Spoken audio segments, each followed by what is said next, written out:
आज मुगाच्या डाळीपासून खूप चवदार आणि मस्त असा नाश्ता बनवतोय आपण। तर यासाठी मी 1 वाटी मुगाची डाळ घेतली। 2 ते 3 वेळा ही डाळ स्वच्छ धुवून घेतल्यानंतर यातलं पाणी काढून टाकलं आणि यानंतर यामध्ये मी गरम पाणी घातले। गरम पाण्यामध्ये ही अर्धा तास भिजत घालायची। इथे माझ्याकडे वेळ कमी होता म्हणून मी इथे गरम पाण्यामध्ये भिजत घातले। गरम पाण्यामध्ये अर्धा तासात डाळ छान भिजली जाते। तुमच्याकडे जर वेळ असेल तर 2 तास तुम्ही भिजत घालू शकता किंवा सकाळी नाश्ता बनवायचा आहे तर रात्रभर भिजत घालून सकाळी नाश्ता बनवू शकता।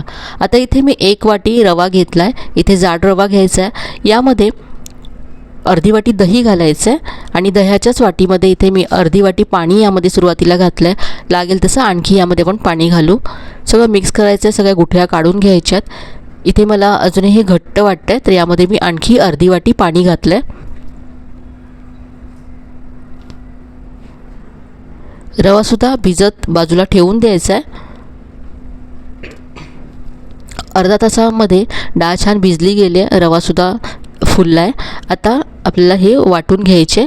डाळ आणि रवा एकत्र वाटून घ्यायचं आहे। इथे मिक्सरच्या भांड्यामध्ये मी डाळ काढून घेते। 2 ते 3 बॅचेसमध्ये हे वाटून घ्यायचं आहे आणि इथे पहा वाटताना अगदी कमी पाणी घालायचं आहे। 2 ते 3 चमचेच पाणी घालायचं आहे कारण आपल्याला हे मिश्रण घट्टसर हवं आहे।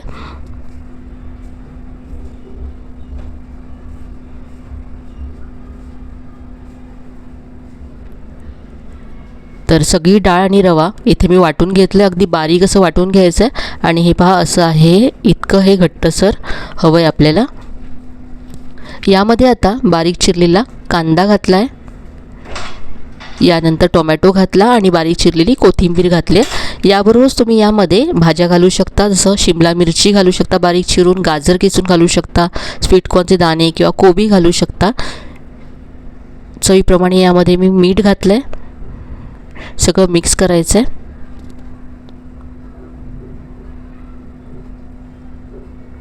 आता यामध्ये घालण्यासाठी फोडणी तयार करूया। ही फोडणी ऑप्शनल आहे, फोडणीशिवाय सुद्धा तुम्ही रेसिपी बनवू शकता, पण फोडणीमुळे ही रेसिपी खूप छान चवदार होते। तर इथे मी 1 चमचा तेल गरम करून त्यामध्ये अर्धा चमचा मोहरी, अर्धा चमचा जिरं घातलं, बारीक चिरलेला कढीपत्ता घातला, हिरवी मिरची घातली आणि पाव चमचा हिंग घातला। फोडणी तयार आहे। ही फोडणी आता मिश्रणामध्ये घालायची आहे।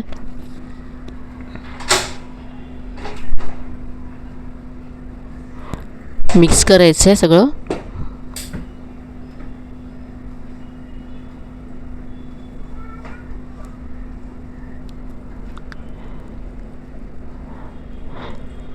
हे मिश्रण आता तयार आहे। चटणी बनवूया। तर इथे मी 1 वाटी खोबरं घेतलं मिक्सरच्या भांड्यामध्ये। 1 मोठा चमचा चणे किंवा भाजलेली चण्याची डाळ घालायची आहे। थोडंसं आलं घातलं आहे, कोथिंबीर घातली आहे।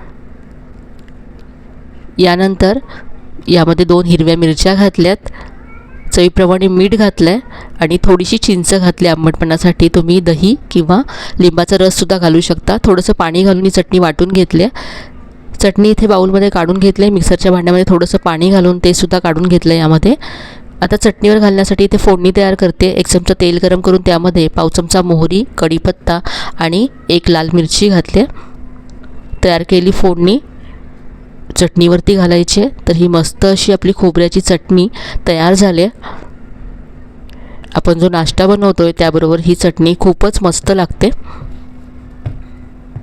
इथे चटणी तयार आहे। आता आपण पुढची कृती करूया।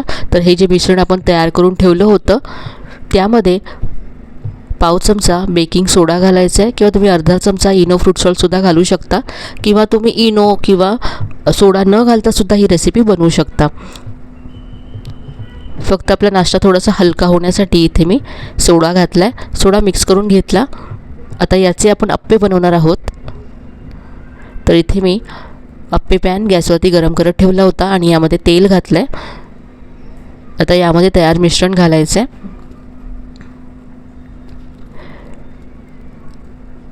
हे अप्पे खूपच मस्त लागतात। आपण रवा दह्यामध्ये भिजत घातला होता त्यामुळे चव खूप छान येते अप्प्यांना। 2 ते 3 मिनटं एका बाजूने भाजल्यानंतर हे उलटून घ्यायचे आहेत। पाहू शकता मस्त असे फुललेत अप्पे आणि रंगसुद्धा खूप मस्त आला आहे। आता उलटून पुन्हा झाकण ठेवून दुसऱ्या बाजूने सुद्धा 2 ते 3 मिनटं हे अप्पे भाजून घ्यायचे आहेत. डाळ जर तुम्ही आधी भिजत घालून ठेवली असेल तर अगदी झटपट हा नाश्ता तयार होतो. दोन्ही बाजूने पहा हे अप्पे भाजून घेतलेत. अगदी मस्त गोल अप्पे तयार झालेत आणि अगदी हलके फुलके होतात.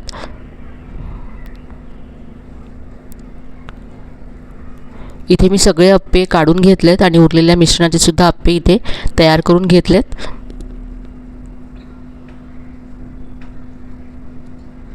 तर हा मस्त असा हलका फुलका चवदार नाश्ता तयार झाला आहे. तुम्ही नाश्त्यासाठी मुलांच्या टिफिनसाठी हे अप्पे बनवू शकता. तर इथे मी तुम्हाला एक तोडून दाखवते. पहा आतपर्यंत मस्त जाई येते अप्प्यांना.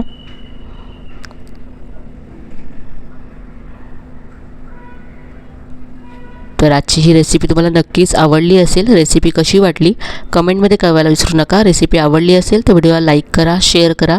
चॅनलला अजून सबस्क्राईब केलं नसेल तर नक्की सबस्क्राईब करा. चला तर मग पुन्हा भेटूया अशा छान छान आणि नवीन नवीन रेसिपीसह. तोपर्यंत धन्यवाद.